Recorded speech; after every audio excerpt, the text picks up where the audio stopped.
बहुत बहुत धन्यवाद यहाँ बुलाने के लिए।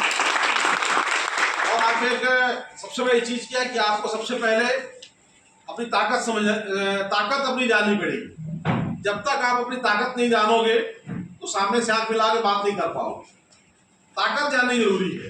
आप ये मान के चलो, ये डिजिटल क्रांति में हम लोग खड़े हैं। डिजिटल क्रांति तो आप सब समझ रहे होंगे। तो आप केवल लोकल यूथ नहीं है, आप आधुनिक भारत के नए कृषि दूत हैं। और आज के 10 वर्ष चल रहा है शासन का, तो इसमें आपका बिल्कुल आपकी चीजों को सुना जाएगा, समझा जाएगा। और एक संरक्षक के रूप में आपकी आंखों में हम ये चमक देख पा रहे हैं कि आप अपने आप को मजबूत समझ रहे हो। और मैं संरक्षक होने के नाते यह भी समझ में आ रहा है कि आप कल एक इतिहास लिखने वाले हैं, एक इतिहास बनाने वाले हैं। इसलिए कि इतिहास में बहुत बड़ी संख्या के लोग नहीं बनाते, गिने चुने लोग ही बनाते हैं। और हमारा अंदाज कोई संख्या से हमें दिक्कत नहीं होती। हम ये मान के चल रहे हैं कि यहाँ पर एक संभाग का प्रतिनिधि बैठा हुआ है, एक जिले का प्रतिनिधि बैठा हुआ है, तहसील का प्रतिनिधि बैठा हुआ है। तो निश्चित रूप से आप आज के डेट में जब मोबाइल लेके आप मेड़ पे जाते हो, तो आप मोबाइल लेके आप सिर्फ गिरदावरी नहीं कर रहे होते हो, आप एक किसान के बारे में सारी जानकारी इकट्ठा कर रहे हो, आप डाटा इकट्ठा कर रहे हो, आप उस किसान को सही मुआवजा देने में मदद कर रहे हो। तो इसलिए आपको बिल्कुल हल्का नहीं समझना है। अपने आप को यह समझना है कि हम जो एक इतिहास बनने वाला है, उसकी पहले इकाई पटवारी हुआ करता था, अब इकाई आप हो। गिरदावरी का कम मत समझो आप। यस, गांधी जी की भाषा में कहें तो ये आधुनिक सत्याग्रह है। ये बात मैं करता हूँ, ये बहुत बड़ी चीज है और बहुत बड़ी ताकत है। आप जो जियो टैग गिरदावरी की बात कर रहे हैं या किनारे की, तो ये जो नए नक्शे बनने हैं, अभी तक बंदोबस्त आरआई किया करता था, अब ये जियो टैग्स के माध्यम से सीमांकन भी होंगे, जियो टैग के माध्यम से गिरदावरी बाहर बैठ के हो जाएगी, जियो टैग के माध्यम से नाप भी होगी। तो ये सब चीजें जो है आप ये मान के चलो, ये जो नई चीज होने वाली है क्रांति की, उन चीजों के बारे में बैठ जाओ भाई, बैठ जाओ, उसमें बैठ जाओ सामने, है ना। सबके चेहरे में देखते तो मजा नहीं आता। तो इसलिए जो सूचना यहाँ की कितनी नुकसानी हुई पहले अंदाज से भेजते थे, अब आपका जो ऐप है, जैसे कोई फसल होगी, किसी ने पाला आएगा तो आपके यहाँ पे वो भी आएगा, और ये भी इसी से हो जाएगा, गिरदावरी से ही हो जाएगा कि आपकी फसल कितनी थी, कितनी बोई गई। तो किसान को सही पैसा दिलाने के लिए भी आप इकाई रहोगे। इसलिए आपकी कहीं पर आवश्यकता कम होने वाली नहीं है। और आप जो कर सकते हो, तो आपका जियो टैग किसी किसान को उसकी फसल को उचित मुआवजा दिला सकता है। आपका एक क्लिक योजनाओं को सीधे उस गरीब के दरवाजे तक पहुंचा सकता है। चाहे जो आप फार्मर आईडी की बात कर रहे हो, फार्मर आईडी बहुत बड़ी बात, ये काम कभी नहीं खत्म होना है। तो उन चीजों को आप तुरंत जाना पड़ेगा। और आप डेटा कलेक्ट नहीं कर रहे हैं, भारतीय कृषि का डिजिटल मानचित्र बना रहे हैं। इसी से सारी चीजें बनने वाली है। इन चीजों में आप बिल्कुल करिए। और जो अगली क्रांति है तकनीकी से आएगी, और अब गाँव को आप लोग स्मार्ट गाँव बना रहे हैं। आपके साथ में जो किसान साथ में रहता है, आधा तो वो तैयार हो जाता है, आधा वो जानने लगता है। पहले किसान कुछ नहीं जानता था। आप एक पटवारी के साथ में कितने किसान चल पाते थे, लेकिन जब 1000 के बीच में एक सर्वेयर है, तो 4 किसान भी चले, तो आपने 4 किसान को तो शिक्षित कर दिया ना। गलत कह रहा हूं? और आप उसी किसान के घर से हो। जैसे बताया ये पटवार के सुपुत्र हैं, तो पटवार जी तो अगर इनकी जगह गिरदावरी करने जा रहे हैं, तो पटवार को तो इन्होंने शिक्षित कर दिया ना। पटवार को तो बता दिया कि फसल कैसे बोनी है, कैसे क्या करनी है, कैसे फोटो खींचना है। तो ये चीजें धीरे धीरे क्या है कि आपके माध्यम से पूरा प्रदेश शिक्षित होने जा रहा है।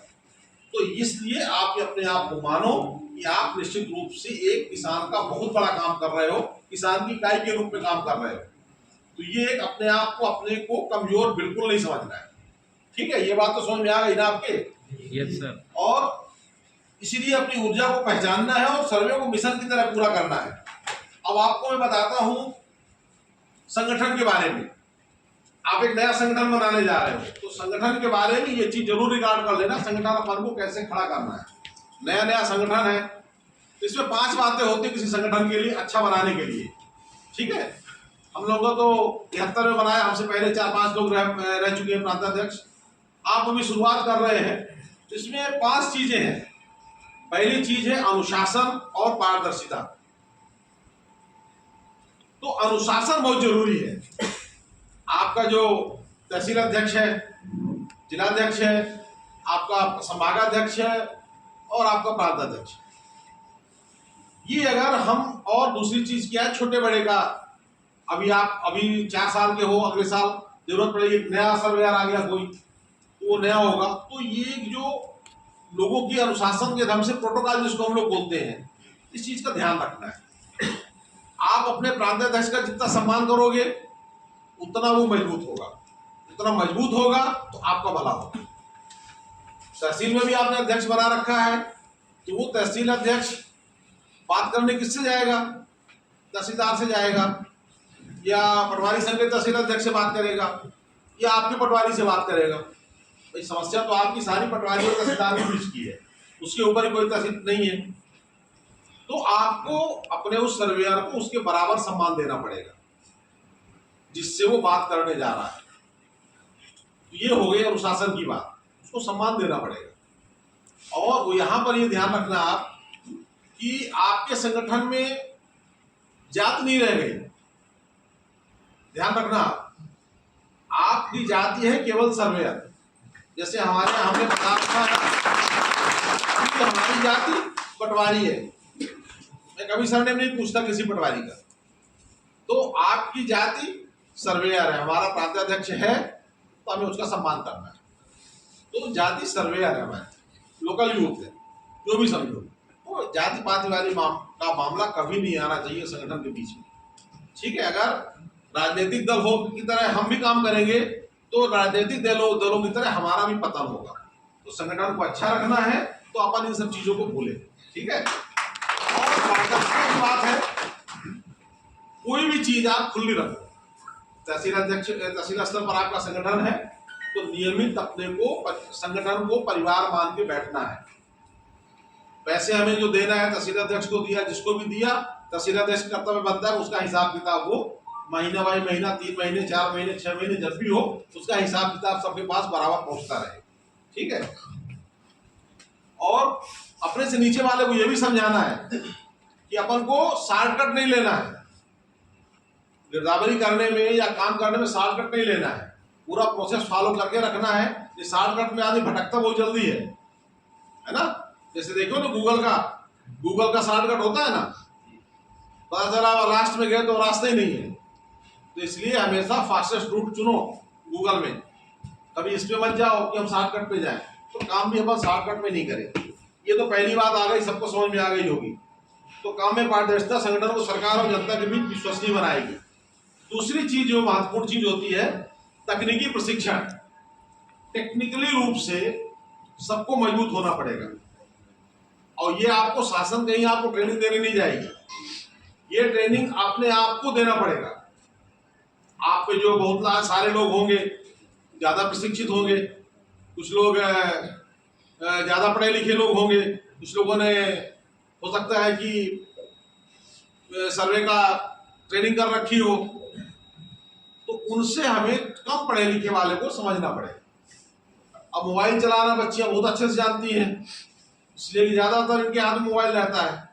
तो तकनीकी रूप से हमें पता होना चाहिए कि हमारा कहाँ अपलोड होगा, कहाँ पे गड़बड़ होगा। और तकनीकी समझ का ये मतलब नहीं है, तहसील अध्यक्ष को हमारे ये भी जानना चाहिए कि हमारा सत्यापन कहाँ से होगा। सत्यापन होने के बाद फिर वो तहसीलदार सत्यापन कब करेंगे, तो जाके पता करना पड़ेगा सत्यापन हुआ कि नहीं हुआ। उसके बाद फिर SLR के यहाँ जाता है, इसके बाद आपको पैसा मिलता है। तो ये बीच के जितने टेक्निकली गेट हैं, आपके द्वार हैं, उन सबकी जानकारी पदाधिकारियों को रहनी चाहिए, उसके बिना काम नहीं होता। वो चीजें करनी पड़ेगी।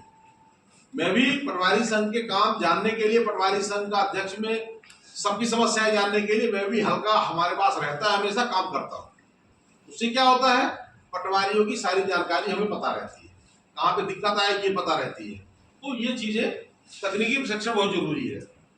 और दूसरी चीज, नेतृत्व सामूहिक जो है, नेतृत्व हमेशा सामूहिक होना चाहिए। मतलब संगठन मेरा नहीं है, संगठन हमारा है। समझ में आई बात? संगठन मेरा नहीं है, हमेशा हमारा शब्द आना चाहिए। ये आपकी तीसरी बात हुई। और इसमें छोटा हो, युवा हो, बड़ा हो, छोटा बड़ा कोई भी हो, अगर लीडरशिप उसके अंदर है, उसमें लगता है कि सामने वाला मेहनती है, कर सकता है, तो युवा आदमी को भी आप लीडरशिप दो, भरोसा करो उस पर। और हम भले सीनियर हैं, सामने वाले में कैपेबिलिटी है तो बिल्कुल देना चाहिए उसको। तो ये चीज बहुत जरूरी है सामूहिक नेतृत्व।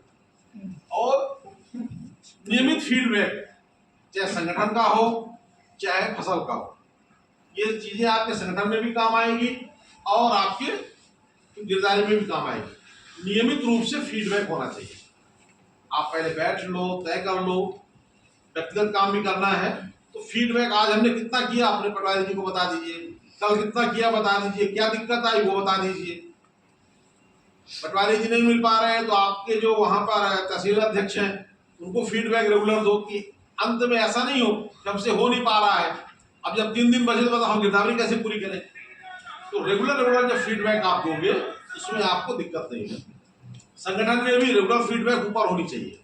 आपके तहसील अध्यक्ष हो, आप तहसील में कुछ गड़बड़ियां हो गई है, कोई सर्वे ठीक से काम नहीं कर रहा है, संगठन के हिसाब से काम नहीं कर रहा है, तो वो फीडबैक आपको जिले में और प्रांत में देना पड़ेगा। और दूसरी चीज, इसमें एक चीज और बता दें, चूंकि मेरा नंबर लगभग सबके पास हो गया है तो कोई भी सर्वेयर फोन करता है मैं उठा भी लेता हूँ, सुन भी लेता हूँ, बता भी देता हूँ, ठीक है। लेकिन ये तरीका गलत है, मेरे हिसाब से गलत नहीं है, मेरी बात समझना। नहीं, वो बिल्कुल गलत, सही बात। वो चीज क्या है, यही चीज आप वो जो मैंने शुरू में पहली वाली बात बताई, अनुशासन, आप अपने तहसील अध्यक्ष को बताओगे उससे फायदा क्या होगा, तहसील अध्यक्ष हाथ पैर मारेगा, जिलाध्यक्ष को बताएगा। तो आप क्या कर रहे हो, अपनी समस्या से तहसील अध्यक्ष को बताया आपने या जिलाध्यक्ष को बताया और फिर आपने अपने प्रांताध्यक्ष को बताया, तो ये जो क्रम से जाओगे ना, आपका तहसील अध्यक्ष, जिलाध्यक्ष और प्रांताध्यक्ष आपकी समस्याएं निपटाने के लिए पक्षधर होगा, तैयार होगा, मजबूत होगा। वो आपने सीधे हमसे कोई चीज बताई, ठीक है, हमने आपका काम कर दिया, लेकिन यहाँ पर आपने अपने 4 पदाधिकारियों के लिए डिसोबे किया। आपने डिसोबे समझते हो, मतलब आपने अपने तहसील अध्यक्ष को, जिलाध्यक्ष को और अपने प्रांताध्यक्ष को, संभागाध्यक्ष को इस लायक नहीं माना कि वो आपकी समस्या निपटा पाएगा, है ना। तो कहीं ना कहीं उनकी गरिमा के खिलाफ है।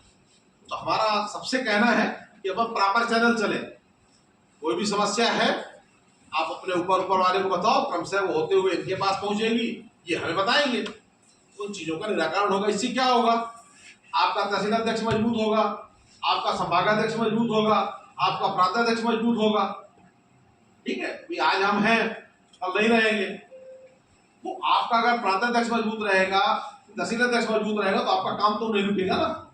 इसलिए अपन इन चीजों का ध्यान रखें। फिर एक जो मैंने किया और आप भी करो, पहचान और सम्मान। आपने आईडी की बात करी, बिल्कुल आईडी सबको मिलनी चाहिए, पहचान अपनी होनी चाहिए। तहसील लेवल पे जहां भी दिक्कत आएगी वो हम करा देंगे, ठीक है। और इसके बाद सम्मान, किसी ने अच्छा काम किया, किसी ने अच्छा काम किया, उसको आप लोग, जैसे आप कितने सर्वेयर हैं, अपन ने कोई मीटिंग रखी है तो पता चला सबसे पहले गिरदावरी किसने करी है, 2-3 नाम ले लो, किसने किया, उसको अपन आया, कुछ नहीं करना, शास्त्री फल देके सम्मान कर देना है। सम्मान ऐसे भी नहीं करना तो अपन ग्रुप में लिख दिया पहले नंबर पे गिरदावरी इसकी। उससे क्या होगा, जो जिसने गिरदावरी अच्छी करी या संगठन में जिसने काम किया, इससे मतलब गिरदावरी और दोनों चीजें हम कह रहे हैं। संगठन में कोई आपका सबसे अच्छा काम कर रहा है, उसने पता चला जिला फलाना है, उसके जिलाध्यक्ष ने सभी पटवारियों को आईडी दिलवा दी।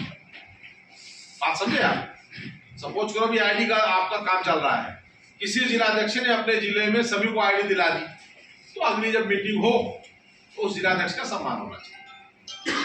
किसी ने तहसील में कोई काम अच्छा किया, उसका सम्मान करो। जब आप सम्मान करोगे तो अपने आप उसका कद बढ़ेगा और 4 संगठन में काम करने वाले और मजबूती से काम करेंगे। ये 5 चीजें हैं आपको संगठन को मजबूत बनाने के लिए। अब अंतिम बात आती है कि समस्याएं जो आप लोगों ने बताई, मानसिक मानदेय, आंदोलन, पत्राचार, अफैर, इन सबका एक सार है। आपके पास दो तरह की समस्याएं हैं। एक टेक्निकल समस्या बताई बहुत लोगों ने तकनीकी रूप से, तो तकनीकी समस्याओं के लिए हम सीआरआर महोदया से बात कर लेंगे, उनकी टीम का पता लगा लेंगे, ठीक है।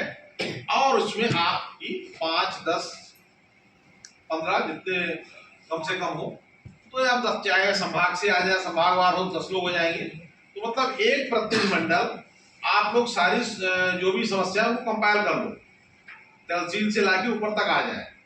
फिर आपके प्रांताध्यक्ष और इनके साथ में 5 लोग मेरे साथ चले, मैं इन्हें सीएलआर मैडम से मिलवा दूंगा। आपको पीएस और उनसे जरूरत है, सीएलआर से ही हो जाएगा, तो उनसे बैठा देंगे। आप अपनी सारी समस्याएं बता दीजिए और समस्याओं का निराकरण किया जाए, ठीक है। और साथ में आपकी 3 गिरदावरियां होती हैं, तीनों गिरदावरी के पहले, जैसे ये गिरदावरी तो हो गई, अब अपन जायद वाली गिरदावरी के पहले जायद तो होगी ना, जायद होगी ना, तो जायद वाली गिरदावरी के पहले अपन बात कर लेंगे, ठीक है। इसके लिए आपके प्रांताध्यक्ष को हमें लगातार कहते रहना पड़ेगा, ठीक है। तो ये एक तकनीकी समस्या। दूसरी समस्या है आपकी पैसे की, वो समस्या आपकी केवल और केवल सीएम कर सकते हैं, और अपन को इन सब चीजों में, ठीक है, कमलनाथ जी का पत्र मिल गया, अच्छा है, कोई दिक्कत नहीं है, लेकिन आजकल सब राजनीति है। हमें प्रयास करना है कि शासन से जो जुड़े लोग हैं उनकी बात का मतलब है, अपने ऊपर ठप्पा नहीं लगना चाहिए, अपने ऊपर ठप्पा नहीं लगना चाहिए कि किसी चीज का राजनीतिकरण हो। हमारे ऊपर कांग्रेस, बीजेपी, किसी का भी ठप्पा नहीं लगना चाहिए, है ना। हम लोगों ने 2018 में शपथ ले ली थी, तुरंत कमलनाथ जी का बुलावा आ गया था, आइए हमसे मिलिए, मैंने मना कर दिया था, हमने कहा कार्यालय नहीं आ सकता, आपको आना है तो आप मेरे पास आ जाओ या मुझे घर में बुला लो, किसी घर जाने में कोई दिक्कत नहीं है, लेकिन किसी पार्टी के कार्यालय जाना, हम कर्मचारी संगठन है तो हमें नहीं जाना चाहिए। इन चीजों का प्रोटोकॉल का, कर्मचारी संघ का जो प्रोटोकॉल वो हमें पालन करना चाहिए, ठीक है ना। तो इसमें अभी इनको हम ड्राफ्ट दे देंगे, तो एक पत्र सीएम के यहाँ आप दे दो अपने लेटर हेड में लिख के कि हमारा संगठन आपसे मिलना चाहता है, सम्मेलन कराना चाहता है, आपसे रूबरू होना चाहता है। उसका मैं फॉर्मेट दे दूंगा, फॉर्मेट में आप भर के जमा कर दो, तो 5 लोगों की, 6 लोगों की, 10 लोगों की जो टीम होगी, तो उसका मैं टाइम दिला दूंगा सीएम से मिलने का। और अपन को किसी नेता के पास नहीं जाना, किसी नेता के पास नहीं जाना, अपन को मुख्यमंत्री कार्यालय जाना है। कार्यालय में मिलने वाले जो है बालम्बे जी हैं, जैसे मैं ये पत्र आज दे के आया हूँ, है ना, ये ऐसा पत्र मैं दे के आया हूँ। यही पत्र आपको माननीय मुख्यमंत्री महोदय द्वारा उचित माध्यम और भेंट करने के लिए समय के लिए आपको